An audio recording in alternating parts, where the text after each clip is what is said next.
On continue toujours sur la template assistant virtuel, suivi des tâches et gestion des heures. Dans cette vidéo, je vais vous montrer comment remplir ces cases-là dans PDF, comment intégrer des liens, tout ça. On va retrouver par exemple, moi dans cette template, je vous conseille de mettre votre contrat ici, votre conditions générales de vente. Vous pouvez après avoir tout ça, votre RIB, qu'est-ce que j'ai mis d'autre? Voilà, les factures à chaque mois, à chaque mois de ce bloc-là, on va retrouver une facture qui récapitule toutes ces tâches faites, calculées. Aussi, hein, une vidéo YouTube, je peux vous montrer comment aussi intégrer une vidéo YouTube ou autre dans votre template. Ici, vous allez retrouver toutes les vidéos que j'enregistre là en ce moment pour que vous ayez l'information complète à peu près de cette template là qui va être téléchargeable sur Gumroad. Alors, par exemple, si on veut mettre un PDF ici, alors si on clique dessus, alors déjà comment j'ai fait ça? Alors, il suffit de faire un anti-slash comme ça, un slash plutôt, et vraiment taper les premières lettres. Par exemple, voilà, vous pouvez intégrer ça ici et ça va donner exactement la même chose. Voilà, c'est juste pour vous montrer comment je l'ai intégré. Alors maintenant, on aimerait intégrer réellement des PDF. Alors on a le choix, soit on va carrément uploader en PDF, et ça je vous conseille moi parce que ça va prendre beaucoup d'espace. Carrément, voilà, on va vraiment choisir, par exemple, le PDF comme ça et on va l'intégrer carrément. Il va se charger, il va être vraiment stocké ici. Moi, j'aime pas faire ça, comme je vous ai dit, parce que ça va prendre beaucoup d'espace. Moi, ce que je fais en général, ce que je préfère en fait faire, voilà, je vous ai montré la première, oh là là, ça descend vite. Je vous ai montré la première façon de faire. On peut bien sûr ajuster pour voir bien en fait tout le PDF, tout ça.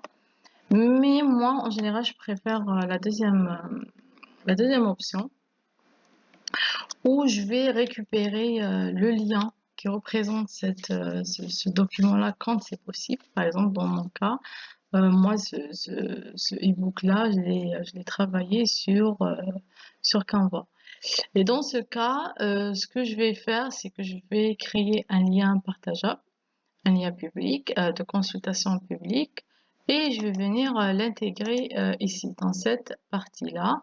Et par exemple, voilà, je vais le coller ici, et il va automatiquement être généré comme ça. Bien sûr, on pourra ajuster comme on veut. Voilà.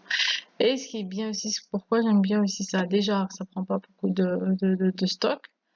Et aussi, on peut avancer comme un livre, vous voyez, par exemple, dans le cas où vous avez quelque chose de volumineux. Du coup, voilà cette partie-là, on pourra rabattre bien sûr facilement pour pas encombrer trop l'espace. Ça, c'est pour dans le cas d'un PDF et d'un lien.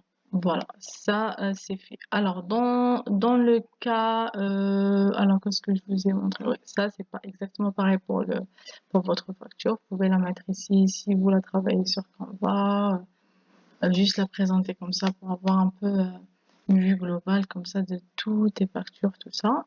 Mais je vous conseille aussi pour les factures d'utiliser tu vois, vous voyez les plateformes pour signature électronique, tout ça. Moi, j'utilise Hypersign. Il est vraiment bien.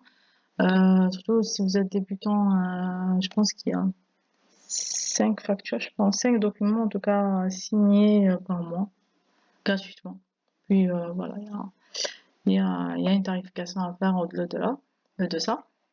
Alors pour les vidéos, c'est exactement pareil. Si vous avez un link, par exemple une vidéo YouTube, vous pouvez l'intégrer, ça s'intègre très bien, ça s'affiche très très bien ici aussi. Vous pouvez uploader et ça, voilà, je vous conseille moi parce que c'est vraiment, ça peut vite vraiment encombrer un peu votre template et elle va se charger très difficilement. Voilà, donc c'est exactement pareil. Alors maintenant, j'aimerais vous montrer, dans le cas où on aimerait vraiment créer une copie de nos bases de données un peu partout dans d'autres pages. Pour ça, c'est possible, en fait. Donc, il suffit de faire un slash, puis faire un link. Bon, on peut mettre aussi des pages, hein, on peut intégrer des pages, ça va se présenter comme c'est montré ici. Le nom de la page avec vous voyez cette flèche là qui va vers le haut pour dire que cette page est copiée d'un autre endroit. Voilà.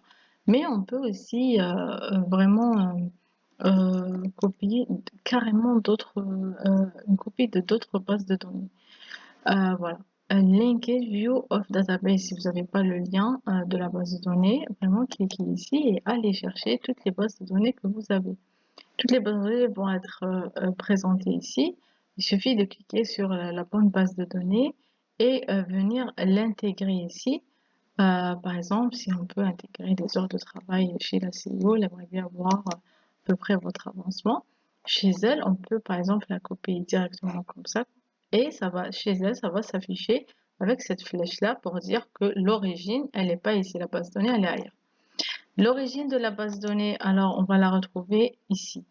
Même si on ajoute n'importe quelle tâche ici, par exemple, là, on va faire création, n'importe, ok. Si je crée quoi que ce soit ici, ça va se créer automatiquement dans toutes les autres bases. Dans les autres bases, par exemple, là, on la retrouve vers le haut. Si on crée une autre, une autre ligne, on va dire, je sais pas moi, écriture. Juste pour vous dire que voilà, tout ce que vous faites, il va être reproduit exactement de la même façon. Dans les copies, elle est là, écriture, exactement pareil. Donc ça, c'est très intéressant pour avoir une vue des bases de données qu'on aimerait voir sans se déplacer d'une page à l'autre.